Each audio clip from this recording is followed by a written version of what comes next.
Hello, this is our lunch study break for Wednesday, October 20th, 2021, and we are blessed to have a guest join us for this discussion. We have the Executive Director of Shalom Bayit, Naomi Tucker, is going to be with us today. And as is our custom, if you're here joining us for our Wednesday lunch break, we like to engage in issues with a lot of depth, a lot of seriousness, difficult issues sometimes to discuss. And what we've tried to do here in this forum on our Wednesdays at noon is to create a space in which we can come together and figure things out, understand the harder issues that might be too challenging to talk about in other settings. The only requirement here is politeness. People have to be polite.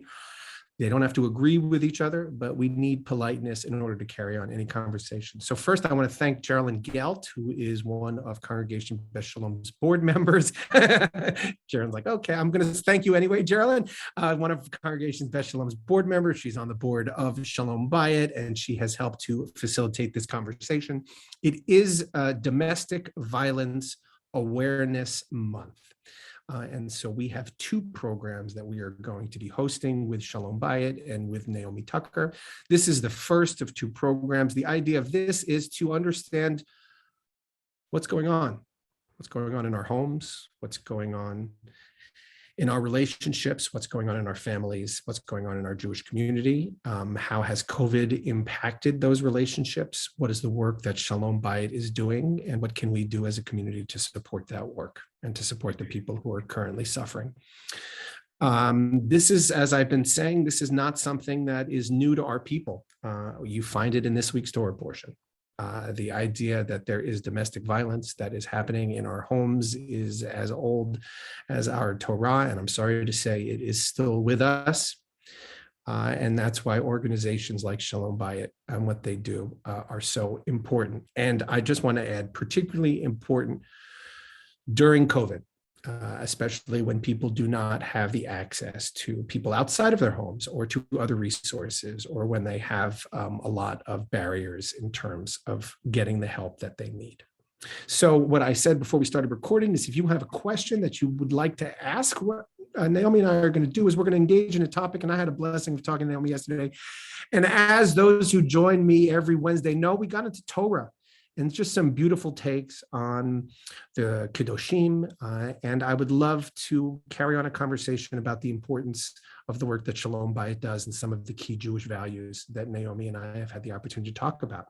And if you'd like to ask a question, you are welcome to do that. There'll be a time for Q&A. If you would like to do it confidentially, you can send it to me or send it directly to Naomi privately through the chat. Okay, so let me begin by introducing Naomi Tucker. She is the Executive Director of Shalom Bayit here in San Francisco and in the Bay Area. And their goal is to address the situation of domestic violence that happens within our Jewish communities, to make the awareness grow and to respond to it. So instead of me explaining what Shalom Bayit does, Naomi, let me ask you to tell us a little bit about the work that the organization does, if you could just begin there. And then I'd love for you to chat a little bit about how COVID has impacted your work. And thank you again for joining us. Absolutely. It's my pleasure to be here. And hi, everyone. Let me just start by saying we do have a couple of other Shalom Bayit folks with us, in addition to Geraldine. So I just want to make sure everybody knew that Liana and Corey are from our team as well. And Liana actually manages all of our community education programs. So you can reach out to any of us. And I see some other familiar faces. It's really nice to be with you all today. Yeah, so and very well timed, since it is National Domestic Violence Awareness Month, as you said. So Shalom Bayit responds to domestic violence in basically three ways, as we have for almost 30 years since we started in the early 1990s. Of course, we have our intervention program, which supports people who have experienced abuse in a relationship, whether it's past or present. And we do that both individually through counseling and advocacy, financial support, and just really like guiding people on their journey, whatever that healing journey looks like. And then through our prevention programs for youth and adults, and all of the work that we do to really help the Jewish community engage in both preventing and responding to abuse. So our Love Shouldn't Hurt teen dating violence and consent education works with young people, middle school through college, and also their parents and educators. And then our adult programs do everything from programs like this to also really helping congregations and the Jewish community at large prevent and know what to do if domestic violence happens, like among their constituents. And of course, it has a direct impact on congregations, as you probably know better than anyone, Rabbi Ain, because when somebody is going through something like that, the first place they might turn is to their rabbi. And so we really want you and clergy in general to be able to feel supported and know what to do. And that's why we also have a 100-member Rabbinic Advisory Council, which I would just add, I think we are the only Bay Area Jewish organization that has any kind of rabbinic council like that. But our Rabbinic Advisory Council has really moved the needle on domestic violence in the Jewish community here in the Bay Area. And if you look at the national landscape, you can see the difference, because having a group of clergy who are so behind this, that is really what has broken the silence about domestic violence in our community here. Yes, I'm honored to be on that Rabbinic Advisory Council. What do you think it is about the Jewish community that causes the silence and that makes the work so necessary that you do? Well, I think it has to do with our history. So, as a people that has experienced pogroms and so much oppression, and being a people on the move, we know what it's like to have the world out there be really unsafe. And our name comes from the very notion, Shalom Bayit, the very notion that peace in the home is so crucial because we haven't had it out there in the broader world. And so we have this sort of wherever I lay my hat is my home concept, that even if the world is, dangerous, we can create peace in the place that matters most, no matter what's going on out there. And that's a very beautiful ethic. Unfortunately, over the centuries, because of sexism and just the way that, women's role in the home was expected to be, that got misinterpreted to mean that women were responsible for maintaining the image of peace in the home at all costs. And so if they went to their rabbi and said, my husband is abusing me, or this is what's happening at home, they would often be told, we're talking like hundreds of years ago, but also not that long ago, go home and cook him a nice supper and everything will be fine, rub his feet, make him feel good. Obviously, you've done something wrong is really the implication. So there's this whole sort of like victim blaming that happens when women are held responsible in that way. And so like if you were to ask someone about the term Shalom Bayit, this is something we get to reclaim in America, but in Israel today, that's not a positive term, right? It actually is a sort of anti-feminist term that's thought of as like keep the family together at all costs. I didn't know that.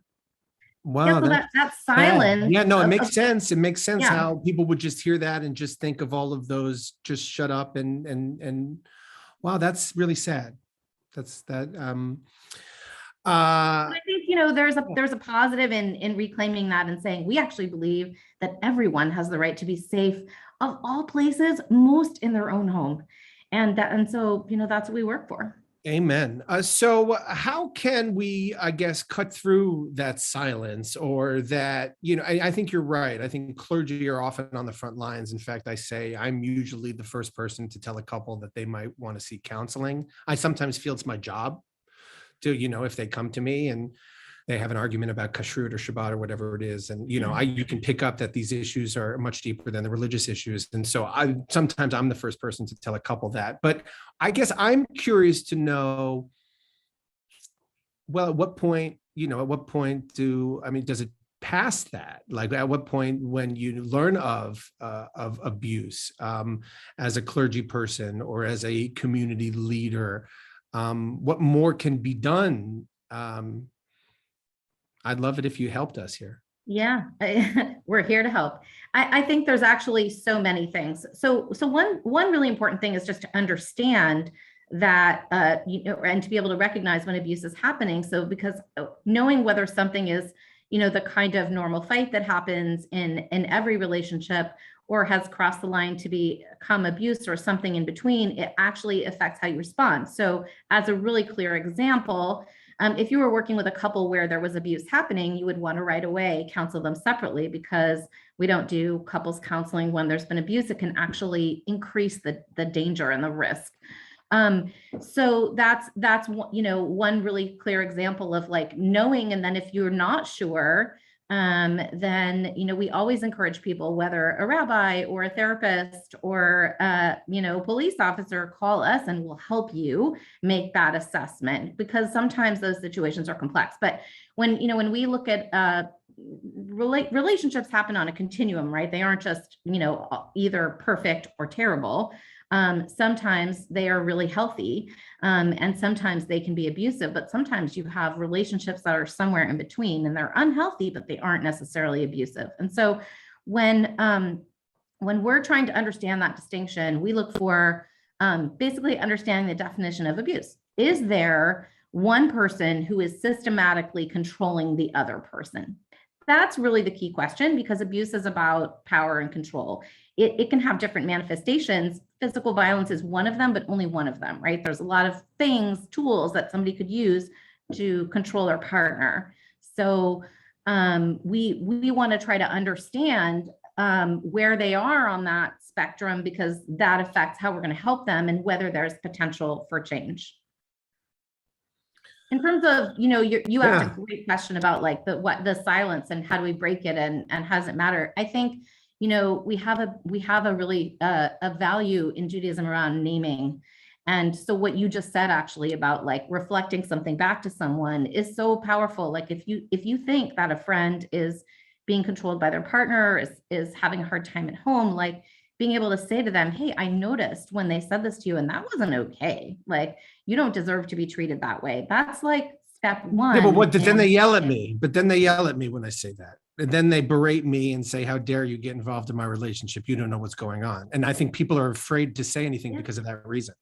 Yeah. And then we just have to be okay with their feelings about it. But we know on our end that we've done the right and just thing to call out something that we think is dangerous or unjust. I'm going to tell you a story. A woman came to me once and she said, I think my rabbi saved my life. And I was like, what do you mean your rabbi saved your life? How did that happen? She said, well, years ago, my rabbi told me that he thought my husband was being abusive to me. And I got so angry at my rabbi. I told exactly what you just said. I told him to stay out of my life. What business was it of him? And I did not even want him to be my rabbi anymore. And I didn't talk to him for a very long time. And years later, when I was really ready to make a change in my life and things had just gotten so bad and I was blaming myself and I felt terrible, I remembered the words of my rabbi. And I said, you know what? It isn't my fault. My rabbi was right. And in that moment, I made a decision to get out. And she said to me, and here I am today, getting help from Shalom Bayit, and I'm getting a divorce. And I am now happily a congregant and really appreciate my rabbi for that moment that I wasn't able to hear. So sometimes, even when we're a friend or a cousin of someone going through it, they may not be able to hear us in the moment. And we have to, also not judge. But it is sometimes important, because if we don't, if we just let it go and be silent and think it's not our business, then there's nothing stopping that abuse from happening, because it's happening behind closed doors. There's no witnesses, and the community is allowing it to happen. So breaking the silence is actually a really important step for both for women and survivors to get free, but also for us as a community to stop people from thinking they can get away with that kind of behavior. Amen. And that's why we're blessed to have you here. And that's why we're blessed to have the support of people like Geraldine in our community, because that's what we want to accomplish. Let me ask you how, well, first of all, you said women. I also want to, Judah, I was about to say exactly that. It's a little heteronormative. So I don't imagine your organization is heteronormative. So I just want to clarify, you do support people in gay couples, lesbian couples, trans couples. It's not, this abuse is not something that's exclusively male to female. If you could just talk about that. Yeah, and that's why you heard me say women and survivors, because survivors can be of any gender. And we definitely help people of all genders. So in heterosexual relationships, 95% of domestic violence victims are women. So in straight relationships, there's definitely a gender component going on. But you have to also pay attention to the other 5%. And sometimes men can be victims in those relationships, and there can be a huge amount of shame in seeking help because they think it's not supposed to go this way. So we always encourage everyone to come forward and get help from us.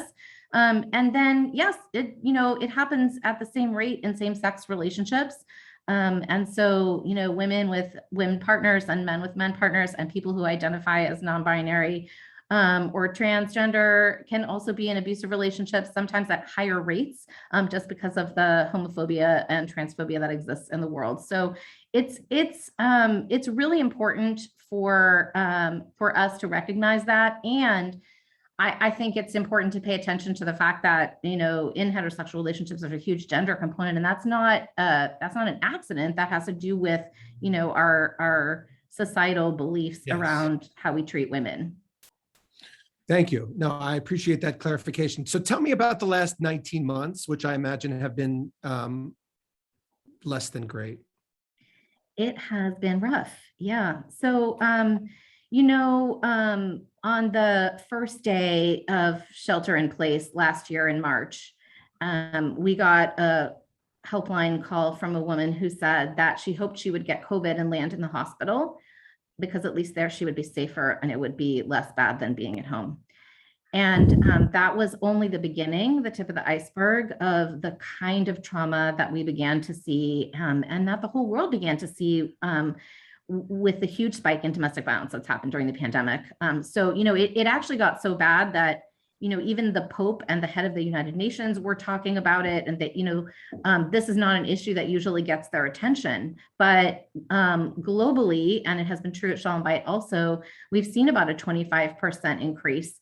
And not just a number of people reaching out for help, but also like the depth of being trapped and the kinds of trauma and, unhappy relationship. Everything is intensified in the pandemic, right? So you see literally nowhere to go. I've been terrified. I think about children in abusive homes, and you have no outlet, and they have had no outlet, and everything is so intense that it all gets, it seemed horrific to me what's been going on. So I'm curious, what have you seen and how have you been able to help?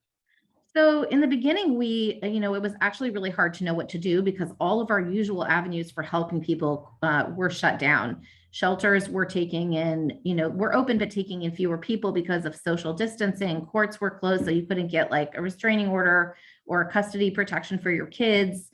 There were so many closed doors, and we had to get really creative. We also, a lot of people couldn't talk to us because literally their partner was right there, or their kids were with them 24/7.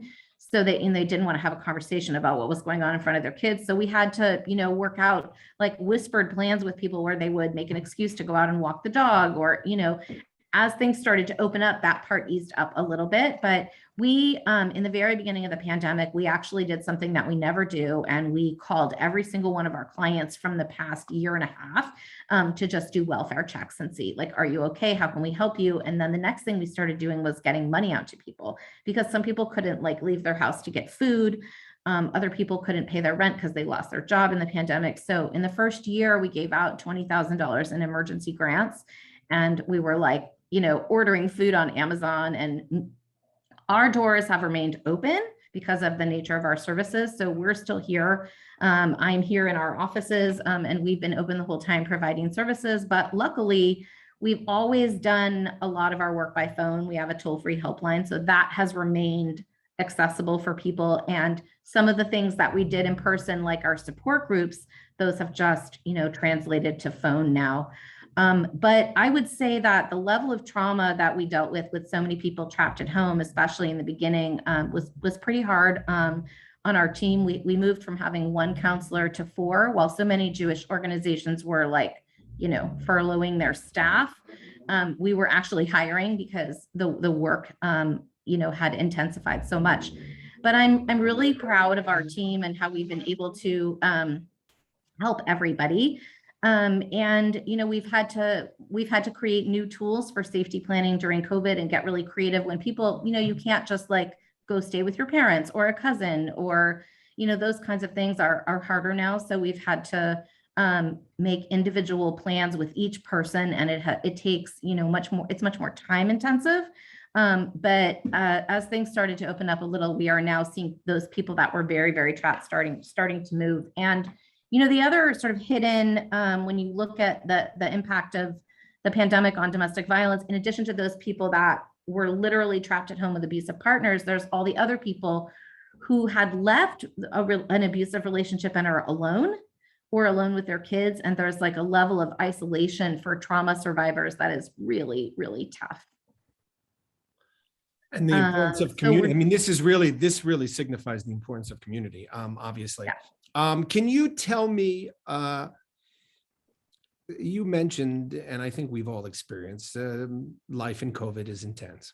And so what is domestic violence in a pandemic? What is controlling when everyone is trying to control lots of things, and you're trying to control safety in your household, and you're trying to make sure, everyone's vaccinated and everyone's safe and masked up? I mean, can you tell us how it manifests? Can you explain it a little bit?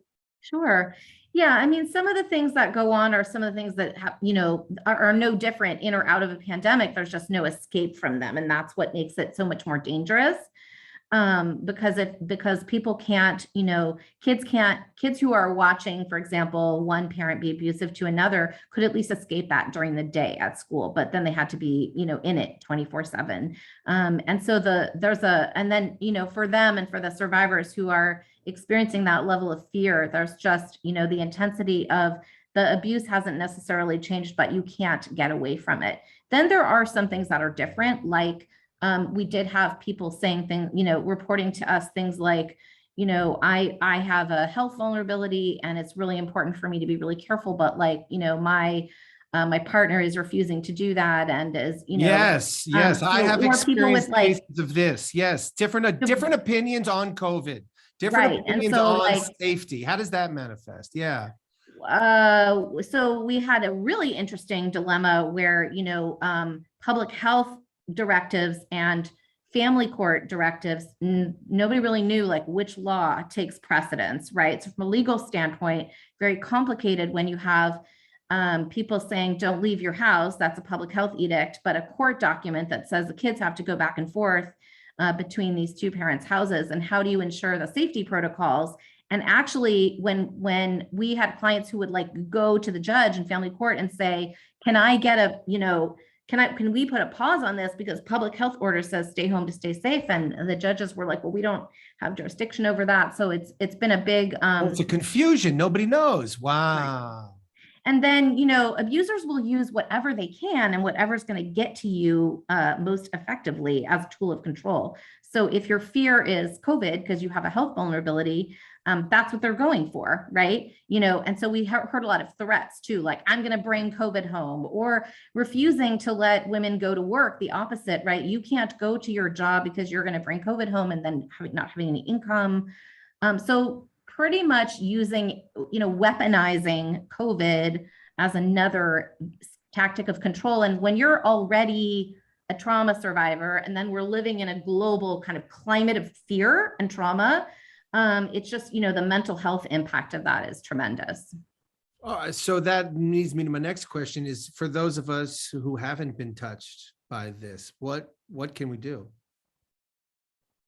I think one thing we can do is keep our antennas up and pay attention, right? And reach out to our friends, because it is an isolating time. So think about like, who's alone or who's in a tough situation, and how can you check on them? And what things could you do together? Like, can you go for a walk outdoors safely? Or just like get people out of their homes and be a good friend and a good listener. And then, offer that kind of non-judgmental support, not telling someone what to do, but telling them that you're there for them no matter what. And if you do think that someone is being abused, letting them know that you think it's not their fault and no one deserves that. How do you, so as a rabbi here, I'm often telling people not to commit lashon hara, not to gossip about what's going on behind closed doors, not to go tattle on other people. So there's might be this reticence or this resistance to communicate or to do the things that you're asking for fear of violating that. Can you talk a little bit about that? That is so interesting. I'm really glad you're asking that. So Lashon Hara is two things I want to say about that. One is that it is something that has often been used against survivors of domestic violence because of the sort of idea of tattling, right? Like, so don't talk about what's actually happening in your home, because that would be Lashon Hara.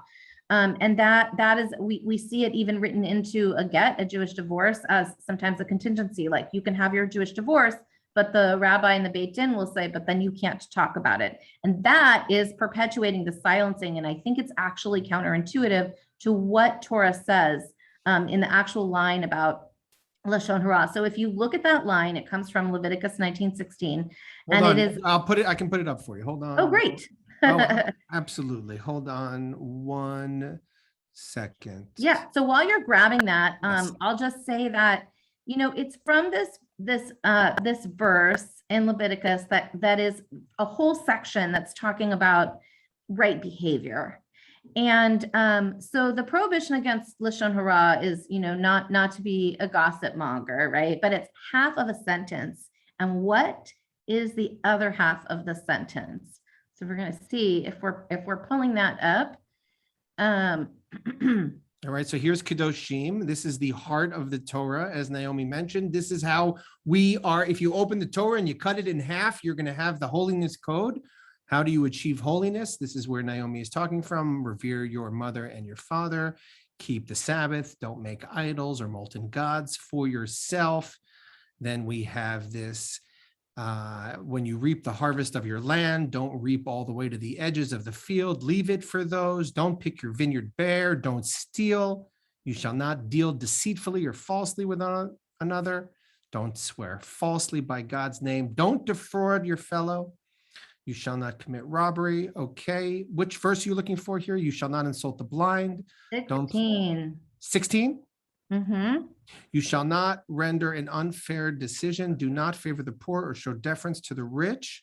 Are we in 1916? Kinsmen fairly. Do not deal basely with your countrymen. Here's another one. You shall have no hate in your heart for your kinsfolk. I think we went too far, and it's Leviticus 19:16. So this might be. Are we in 19? Yeah. Oh yeah, 19. Yes. I have it right here. Lo telech. Okay. Do not deal basely with your countrymen or profit. And then. Yeah, here it is. I see it. Yeah, you okay. So this is an interesting translation, but do not profit by is sometimes translated as do not stand idly by. Lo ta'amod al dam reyecha. Yes, do not stand by while the blood. I think I'm more familiar with the Hebrew than I am this English translation. I hear you. So ta'amod, like when we're called to the Torah, ta'amod to stand up, to rise up. So don't stand idly by the blood of your neighbor. So when you look at these two things together, Torah is actually giving us a lens on what's tattling versus what's telling. And there's a wonderful anti-bullying educator, Barbara Colarosa, who talks about this in terms of like, how do we talk to kids? Like, how do we talk to our kindergartners about when to go tell something and when is it tattling?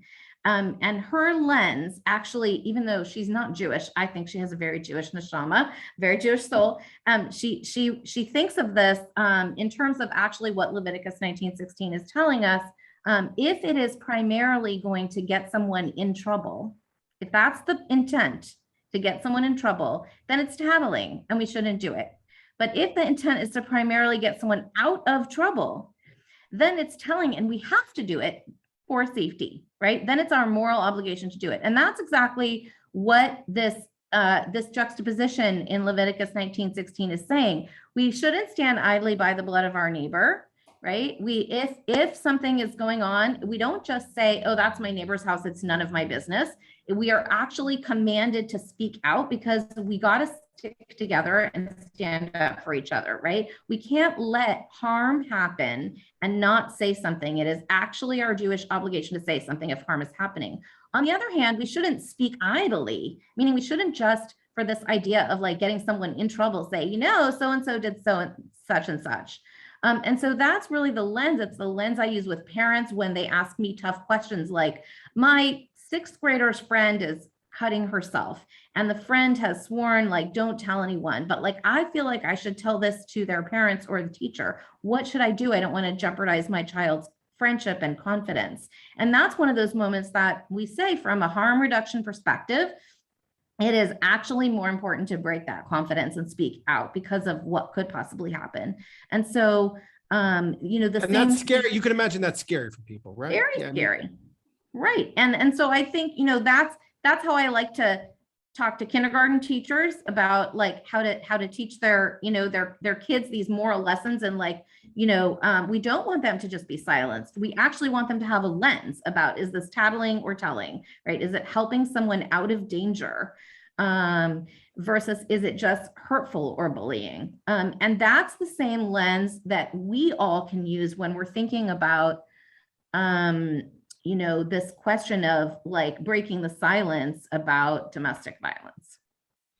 I want to follow up with one more question, then I want to open it up to people to be able to ask questions here. And when we spoke yesterday, you said that this work requires something I could use a little bit more of, just as a character flaw, which is patience.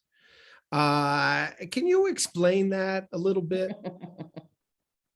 Yeah, this work requires patience for a couple of really important reasons. For one thing, it's very hard to get out of an abusive relationship. If you think of it kind of like being brainwashed, the emotional abuse component really traps that person there. And that's true whether it's young people dating or someone in their 60s, because this can happen to anybody in any part of our community. And so because it's so hard to leave, it can be really frustrating. And there's a lot of actually really compelling reasons not to leave, which we can get into. But just to say that for that person who's watching, like, if it's my daughter in an abusive relationship, or my, your congregant, or my sister, my brother, it's really hard to watch. And so the patience part is, like, it's not my choice what that person is doing. And I can't fully know what they're experiencing. So for me to be a good friend to them or good support to them, I have to be with them in their process. It's not mine. And that very hard to do. Very hard to do as a loved one. Absolutely. That's right. So actually, the good news is that Shalom Bayit can provide support to loved ones too. And it's a little hidden thing that sometimes people don't know that we offer. So I just want to say to all of you, if you know someone who's going through it, definitely you can call too as the helper person, and it can be anonymous, but we can all be like our best selves as friends and supportive people when we have a place to process what's going on for us around it too. And then you can be a better friend. So it's like I like to say, if you feel that little ball of judgment welling up inside you where you want to just say to the person, why don't you just get out? Or, I think you should do X. If you start hearing shoulds happening in your head, that's when it's time to pick up the phone and call me or call one of my colleagues and say, I'm really having a hard time with what's happening to my friend or cousin. And it's very powerful advice that you just gave there. And I really want to encourage everybody to really try to hear that. Are there questions? Does anybody want to ask Naomi a question? While people are thinking of their questions, I'll just say that there's this moment in Torah where Moses is like building the community, and they're talking about the structure of what it's going to look like and how the government is going to be built. And there's a moment where he realizes that he can't do it alone, and that you actually need the structure of the judges and the people that decide things and the people that you delegate to, because you can't do it alone. And that's true for so many things. It's true for parenting. It's true for leadership. And it's definitely true for helping someone through a hard time. And I say the same thing to, clergy or a friend helping a survivor as I would to my own staff or to a client. Like, you don't have to go through this alone. We are here as a community. Nobody should have to go through this alone. Amen. Questions? Yeah, I'm curious if people have thoughts or questions or comments. Geraldine. Yes. Geraldine, yeah. Yes. It's not a question so much as a request. Naomi, can you speak a little bit about what a congregation can do as a whole in terms of the policy that a synagogue might adopt? Sure. I think just at a baseline, one of the most important things a congregation can do is make this issue visible. So whatever that looks like for you, talk about it, put our Post-its in the bathroom, speak from the bima, have this event. If you have a youth program, like, bring our Love Shouldn't Hurt program in. We have a wonderful Mensch Up program that can lead minions for men on healthy Jewish masculinity.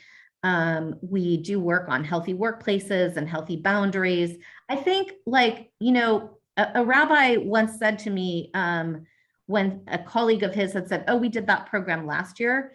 And he said to me, "I've learned in my rabbinate that doing this work around an issue that's so hard for people to talk about, you have to say it over and over again. It isn't enough to say it once and say, oh gosh, we did that last year, because it's so hard for people to have the courage to come forward and admit something that feels difficult or personal or shameful or private. And so the more we can just make it not shameful and talked about, I think that is a huge thing that any congregation can do, is just normalize it so that people feel safe to come forward. You mentioned something else, Geraldine, that is can be also very, very important and helpful, which is a congregational response policy. And we do have several congregations in the Bay Area that have one. And basically this is getting an agreement from your clergy and your board, your lay leadership to about what you would do if a situation of abuse arises, particularly if it's sticky. What if the person who's abusive is in your leadership? What are you going to do? And it's really helpful to have thought through before something happens, so that in the moment when you're trying to deal with that situation, it isn't based on people. And so the rabbis that I've worked with that have one have said it actually made their life easier, because everybody could know, okay, this is what we do, because those situations do get so personal. And I'll just say that, one of the markers of people who are abusive in relationships is that they can be kind of very Jekyll Hyde. So how they behave in private is really different often from how they behave publicly, which makes it hard to believe that that person would ever do that. They are often pillars of the community. So they are the chair of your social action committee, right? Or the head of your building project. And if nobody's seen that behavior and a woman is coming forward and saying, this has happened to me, or, that person's partner is saying, this has happened to me, it can be very difficult to believe that. And you're like, wait, I just was at an event. This is my good friend. They would never act that way. And so then, those situations can really divide a community. And it's good to be able to have something in place. So that's something that we can help with. Yeah, that makes a lot of sense to me. Judah. Yeah, I have a bit of a rant with a question at the end, I think. But it's funny, it piggybacks on what you were just saying in a way. And I realize there's not a large ultra-Orthodox community in San Francisco. But so I'm curious, so it doesn't surprise me that in Israel, where there's a lot of ultra-Orthodox, Shalom Bayit means for the woman to keep quiet about what might be going on in the house. And I feel, I think misogyny is abuse. And, I have my experience with the ultra-Orthodox community, and a woman's place is in the kitchen. She can't, and some of them, she can't even sing in temple. And at the same time, it's a mixed message, because they say, oh, she's more spiritual than I am. She's like, we worship her, this woman of valor, but she can't have, the same rights that we have. And so I'm just curious, is it more prevalent in the ultra-Orthodox community? Like I said, I know, we don't have a lot of them in San Francisco. And I think, this is like the last taboo. I mean, worse than homosexuality, worse than transsexualism, because this is the straight normative heterosexual man usually who's doing this. So, like you said, the pillar of the community, it's the man, and it's his sin. So they really want to keep this one secret. Yeah. So I really appreciate your asking that question. And you just made so many great points. So interestingly, we don't see a difference in prevalence across different denominations. About 1 in 4 Jewish women will be in an abusive relationship in her lifetime, and that statistic is the same in the lesbian gay community. Actually, before I answer the second part, I just want us to absorb that, because 1 in 4 is a very big number. That prevalence rate is the same as in the general population. It's a global average. It's the United States average. It's kind of eerie how consistent that figure is across communities. So we don't see a difference in incidents, but here's where we do see some differences. You're right that there's a lot of cover up, particularly in ultra-Orthodox circles where there's a lot of fear about bringing in outside intervention. So there's a difference in help seeking and ability to get help.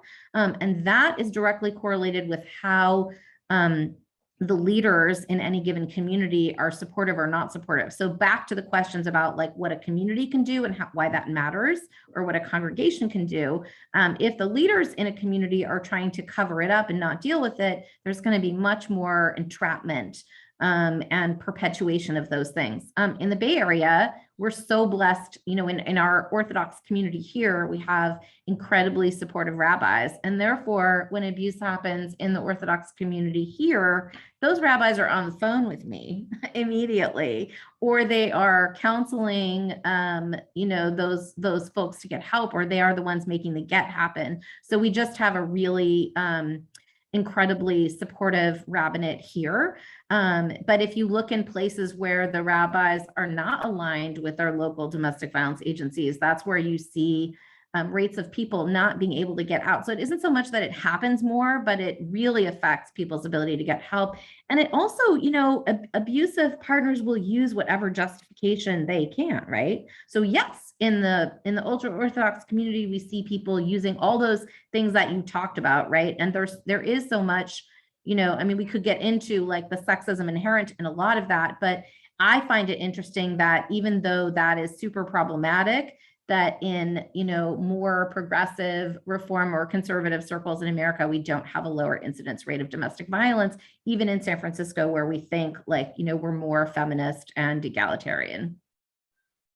Yeah, by the way, I mean, mentioning the get, I mean, what a great example this, you've probably seen in the news, the last Jew in Afghanistan, you know, and he wouldn't leave because that would mean he would have to give his wife a get. Now, if that, you know, if that, it's true. I mean, you know, it's been in the news. It's if that's not abuse, I don't know what is. It's just unbelievable. And yeah, it's why I always tell every couple I'm married to do the Lieberman clause. I mean, we have a conversation. I mean, for that reason, Shaul Lieberman created the Lieberman clause to avoid that scenario that can happen around a get, in which an abusive husband can hold that over their wife's head. Other questions? Also, yeah, I wanted to add that, you know, I'm here in Sacramento, and we have the Jewish Federation puts on a mitzvah day, and I volunteered, and one day was sent to this house, which is a house for domestic violence. I guess I shouldn't call them victims, whatever they are, but people are flown, survivors, and it wasn't for locals. People were flown from all over the country to this house. I mean, when they really had to cut big time and get away big time. And, you know, I thought it was a wonderful thing that, of course, it's not publicized. So I thought that was very interesting. Thank you for doing that. Yeah, you know, get abuse is really a problem. There are organizations around the world to help women who are called agunot, which literally means chained women, because under Jewish law, even today, you know, Jewish law hasn't changed. So under Jewish law, to obtain a get, you actually need the husband's permission. So yes, that is the place where, as you so rightly brought up, the gender divide and the sexism inherent in that is literally trapping women. So if you have a woman who's trying to leave a relationship and her husband is holding that over her and saying, no, I'm not going to grant you the get, then she cannot, you know, she can't move on and have another relationship. She can't legally be free of that person under Jewish law. And so there's a lot of work going on all around the world to try to shift that. There's actually a very powerful documentary that was made about that, which is like one woman's story. But there's, entire organizations that exist to help women obtain a get. And again, we're so lucky in the Bay Area because we have a very, very supportive Beit Din. We certainly do. Donna. Hi, and thanks, Rabbi Ain and Naomi, for coming. I'm curious about domestic violence within a virtual world. Does it exist more? Are those reported to you? And how has Shalom Bayit been supportive of that? Or is virtual space safer from what you've seen in the community? Do you mean like people getting help virtually? Or do you mean like dating in virtual land? Experiencing abuse virtually. Mm-hmm. Like nasty texts, like abusive phone calls, like emails, abusive images, that sort of things that are all online. I think that, Don, is that what you're saying? Yeah, and threats and the control, I think, certainly exists in online spaces. And now that so many people are online and, we're all in each other's homes, Right. even virtually, I'm curious to hear if that has risen up in your view. Yeah, first of all, hi, Donna. It's really nice to see you. Yes, actually, because it's back to that thing that abusers will use whatever tool they have. And so we've definitely seen an increase in technology abuse and cyber stalking. One of the reasons that we cannot hold our support groups on Zoom is because of the potential for abusers to be able to sabotage that. We had a program on the East Coast, a colleague from the East Coast that told me a very harrowing story about they tried to have a virtual support group and they had an abuser hiding in the closet behind someone who then saw everyone in the group on the Zoom screen. We've had other people hack into virtual things or people's computer passcodes. There's a whole there was actually a movie made that was in the Jewish Film Festival recently about people using new technology like Ring video doorbells and your Alexa, like anything that is monitoring everything you do can be monitored by your abuser. So one thing that is really tricky right now in our ever increasing virtual world is that it's hard for survivors to physically get away from their abuser without being tracked. It's really, our phones, if you can hack into someone's phone, you can know everywhere they've been. So we are definitely seeing an increase in that. And we're seeing now also among young people, like with students who have been remote schooling, a really big increase in cyber harassment and sexting. And, people just move that abuse to the online platforms. So, we have, in addition to our domestic violence programs, we have a whole program to prevent and respond to sexual harassment. And people have asked us, well, gosh, when folks are not going to work, is that really relevant? Yes, because anything that would have been happening in person is now just happening, and through all the virtual platforms. Yeah, that makes a lot of sense. Adam. Hi, Naomi, such a pleasure to meet you virtually. I'm excited. I'm going to take this moment also to just announce that you are the People on the Path guest that we are meeting next week. And that is a Beth Shalom event. And so Naomi and I are going to talk next week about more about this, but actually more, Naomi, what we're going to get into is how you got into this work. What about your past, your upbringing, your Jewish connection brought you to this work? So I don't want you to answer that now, but I just wanted to let people know that that'll be coming, and it comes out next Wednesday in a week. So that's my little plug for People on the Path. And I do have a question. I'm kind of like the Lorax in the sense that he speaks for the trees. I speak for the children. And I want to know how does Shalom Bayit directly support children who are in domestic violence situations, homes, whether they are experiencing it directly from a caregiver or they're witnessing it happening around them. Can you tell us a little bit about how you support children, and if there's anything that we should be doing besides you gave us the show and horror kind of curriculum idea, which I think is brilliant. But can you tell us a little bit like how does nuts and bolts work when there's children deeply embedded in this violence? Yes, such an important question. Thank you. And I'm really looking forward to next week, by the way. Yeah, so children who witness domestic violence, even if they are not directly being abused, often parents will say, oh, they didn't really hear it, which is never true. Or, this person is a really good parent, they just are abusing me. But children who witness domestic violence experience the same kind of trauma as children in war zones.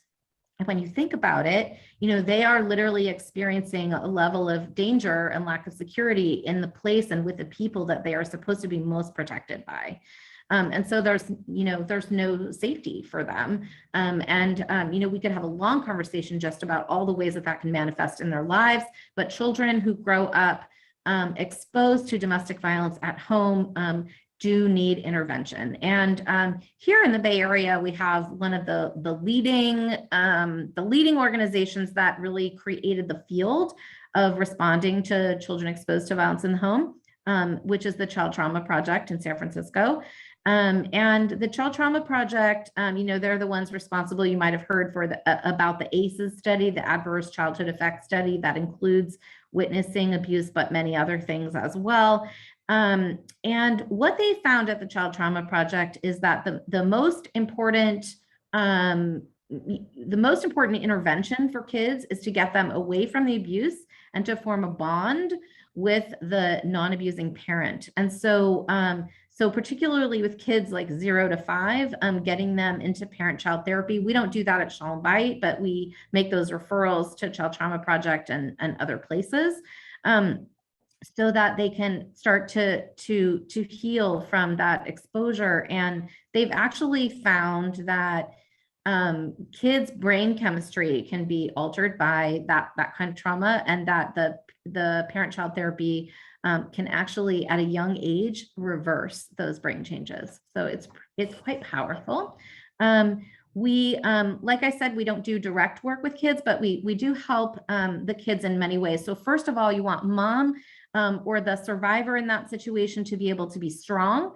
And so one of the things that we do is provide the counseling for the survivor in that situation to be able to parent their child through the, whatever might be happening.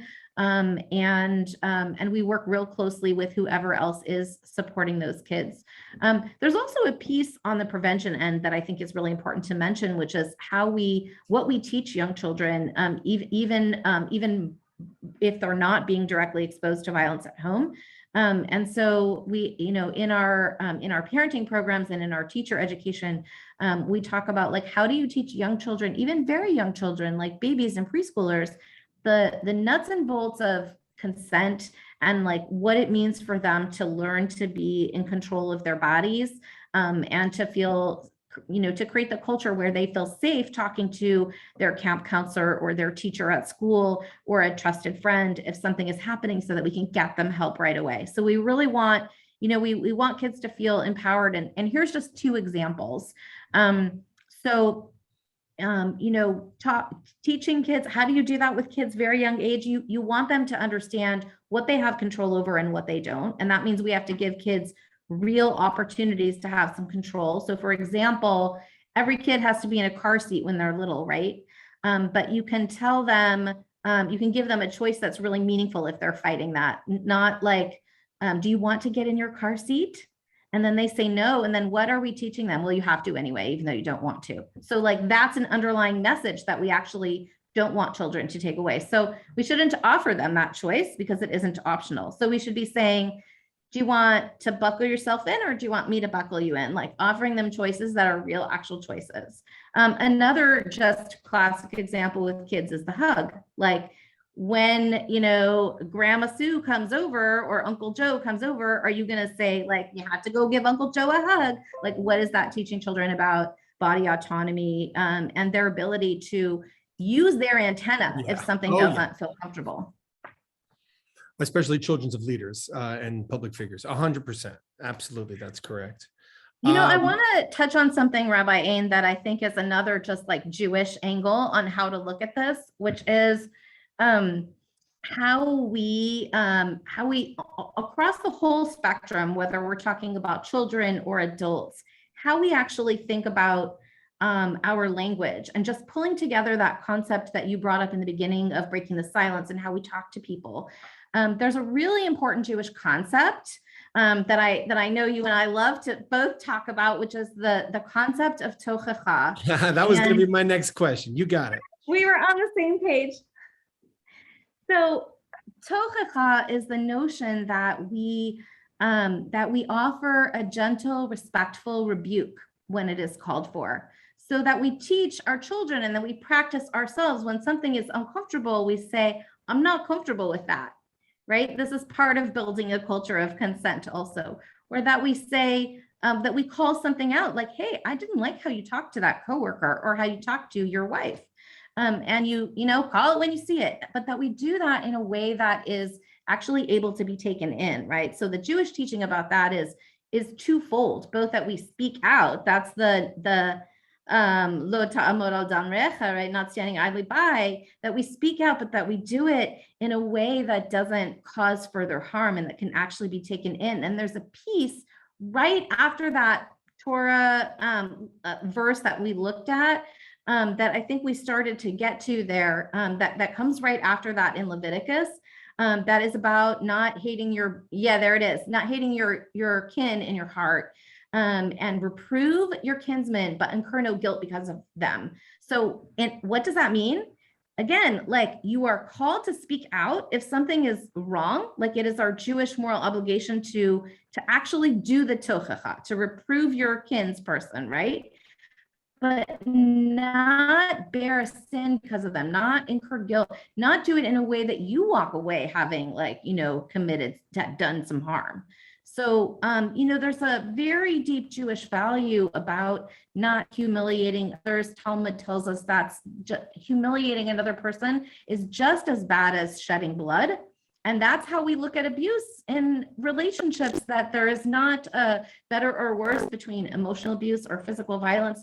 Judaism really sees the body and the soul as interconnected. So when we think about how we talk to people, yep, we got to call out the stuff that isn't right. And we got to do that in a right way that doesn't make us bearing a sin for the way that we did that. Ooh, that is hard work.